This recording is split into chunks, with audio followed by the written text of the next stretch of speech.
The medium of interactive entertainment opens up the variety of things one can do when going through a fictional world and story. Games can vary up content to prevent the player from dropping off a story, unlike the static narratives found in books and movies. It's no surprise, then, that some of the most time-consuming media of all time happen to be video games. With complex, huge open worlds to explore and tons of characters to talk to, games have gotten more immersive over the years. 2024 is shaping up to be one filled to the brim with lengthy video games. So here's our list of 10 of the longest games of 2024 so far.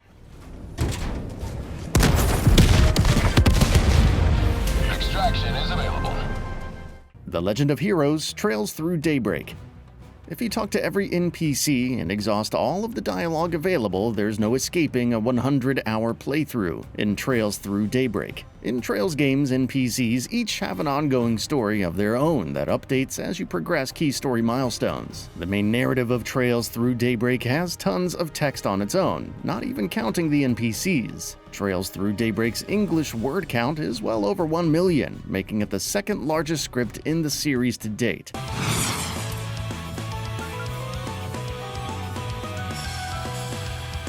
Go all out!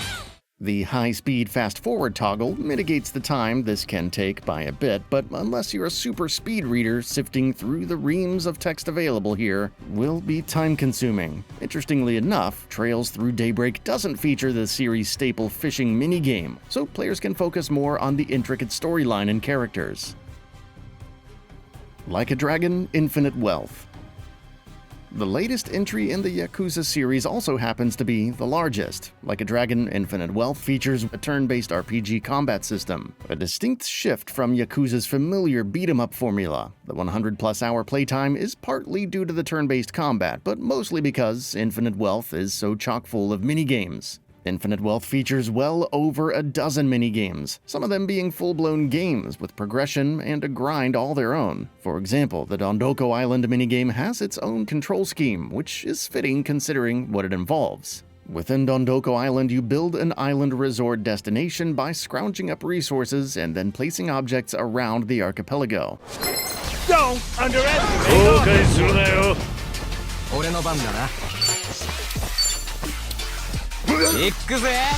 Other minigames are more basic, though no less intriguing, such as the returning karaoke songs, as well as fun parody games inspired by Pokemon and Crazy Taxi. But Infinite Wealth has much more than just minigames to occupy your time. The main campaign consists of 14 meaty chapters that take anywhere from 50 to 60 hours depending on your playstyle, which makes it one of the longest campaigns in the Yakuza franchise to date.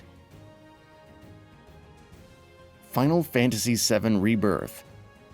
Final Fantasy VII Rebirth is a massive game unto itself, despite it covering just the middle section of Final Fantasy VII. Rebirth retreads some of the most beloved parts of the original Final Fantasy VII and recontextualizes them. The Gold Saucer, Barrett's choral story, and Cloud's famous flashback sequence all take place in the middle chapter, not to mention all the twists and deviations toward the end. Much like the previous game on this list, Rebirth goes all in on minigames. You have Chocobo racing to enjoy, as well as the array of Gold Saucer attractions. Even without the minigames, Rebirth boasts a seamless open world rivaling the size of Final Fantasy XV's map. There's a checklist of stuff to do in the open world, but the Proto-Relic quest is particularly noteworthy since it features some core story content and culminates with a showdown against a familiar character, making Rebirth one of the longest games of 2024 so far. Eiyuden Chronicle 100 Heroes. This turn-based RPG features a wide number of allies you can recruit. There's a total of 120 recruitable allies in this game, though less than half of them don't join you in combat, instead helping you out by giving you intel and whatnot. The process of recruiting these characters can range from merely speaking with them to doing fetch quests, so it's not quite as time-consuming as it could have been. The range of other side activities helps make 100 Heroes a 100-hour RPG. Dragon's Dogma 2.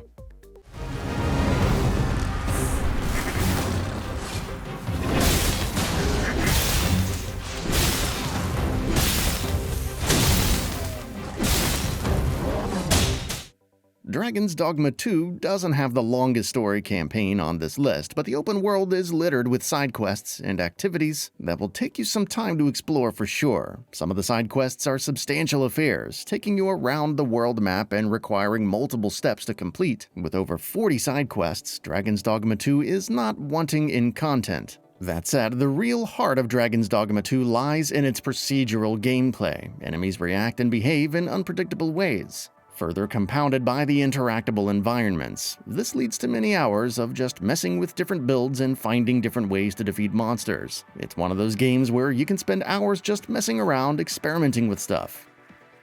Grand Blue Fantasy Relink. Grand Blue Fantasy Relink's campaign is swift and punchy with about 24 hours or so of gameplay time. And while it's generally a well-received story with memorable characters, the real substance of this game revolves around its endgame content and co-op component. Think of Monster Hunter, and you have the right idea. Raids feature difficult bosses and dungeons that you can tackle solo or with others. Big sister will help you fight. Victory lies ahead. Leveling up characters and gear is a fixture of Grand Blue Fantasy Relink's endgame gameplay loop and can take hundreds of hours until you feel a sense of completion. All in all, this is a nice hybrid package that includes your traditional RPG story alongside a grindy endgame raid loop to dig into. Rise of the Ronin.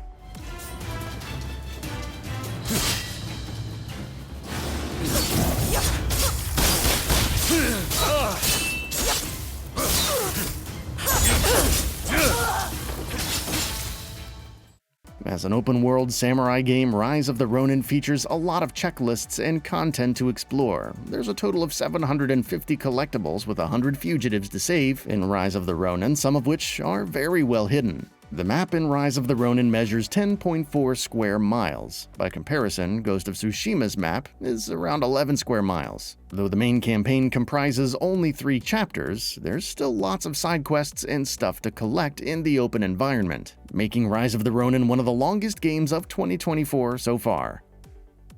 World of Warcraft Cataclysm Classic.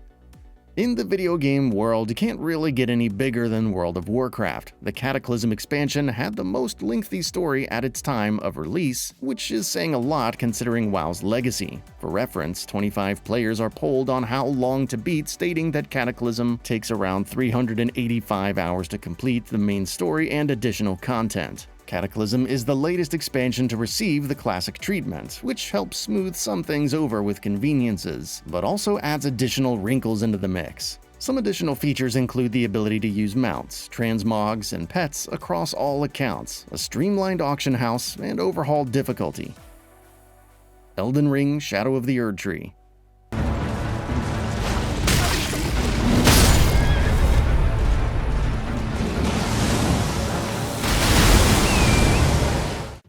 Just about everyone was surprised to hear that Elden Ring's expansion featured another huge open-world zone separate from Elden Ring's Lands Between. When we actually booted the game up and played ourselves, that feeling of discovering an ever-expanding map hit us all over again, just like the base game. The Shadow Realm is far larger than the game's director, Hidetaka Miyazaki, said it would be in previews. The new zone is roughly the size of Limgrave and half of Liurnia of the lakes combined. Add to this the additional verticality of the unpredictable terrain, and you have another solid 60 or so hours of content on your hands, even if some of it is just empty space with one of those silly cookbooks waiting at a dead end.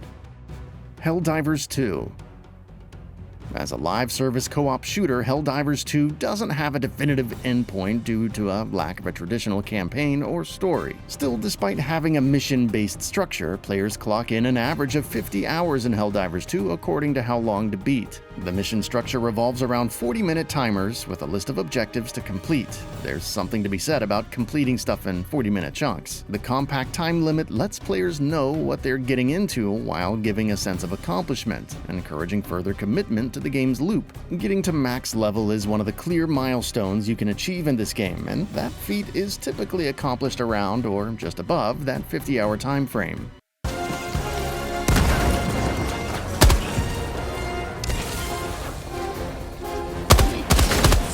And with that, we reached the end of the video.